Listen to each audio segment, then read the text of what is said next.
Nasi. Iwe kana ukaita wanyasha na Mwari ya achero wasanga naye murodhi achitambura kana akasowa itira wanyasha. Bona Mwari anoda kuita nyasha ana sikufara. Murangizoti nyaka kufaira ichichamboitika chinoita kuti mufare kudaro. Iwe andinona 100 ningi mari anda makuseni aichi. Zvaitika ndanichibuda ndiri kufamba kudai so murodhi meme iri street yakuenda kumurungu wedu ya.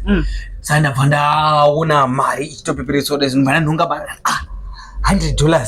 Sa aiva ma 2020 ari 5. Ona. Ndibva ndotanga Mwari wangu makanaka ndanonga mari ndiri kufamba time ndasanga ndikanga mwana ndikati akoko mwana akari kuchemei. Manafunza naiwe mwana uri kuchemei yes kani. Ndiri kuchikonoroona mama ndikati mama anokuroverei 100 ndotaura namama ako chii twenzi daddy vanondirova futi ndadonedza mari ndikati wadonedza mari kupi zvikanzi ndichienda kumashopu kakasingazori kadonedza kupona ndatonzwira tsitsi kati ho zvikanzi $100 akati mwana uya ari mwana mwana ari kunzwisa tsitsi mwana tobudisa $100 yange nanonga imba ndamupa $20 ndikati chienda kumba uchanorohwe aona ndabva ipapo ndichifara ndaona mwana achichinja fesi chinyeni but imi musikuona kuti mimi muri mbavha.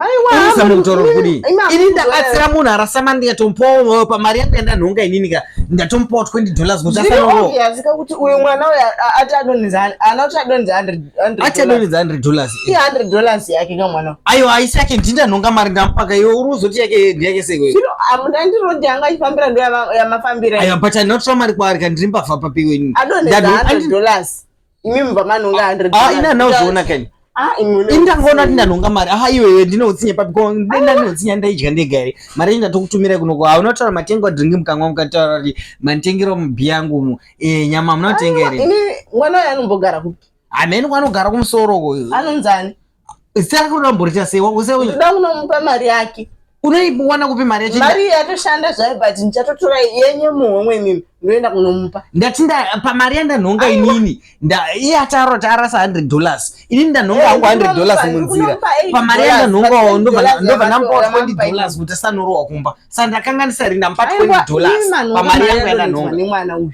munofanira mudzosera $100 iwe wazviona here kuti mari yemwana koko aina handisi kutenderana nazvo ini saka mufunza kuti ini ndambatsira ini chero Mwari atozoti ndambatsira chero Mwari chechanotondipupura ndapa mwana $20 iye achati adonedza $100 ndiani anomupa mari yakawanda kudaro yemahari kutodonedza ake indanhonga mari yangu $100 ndandiri ndega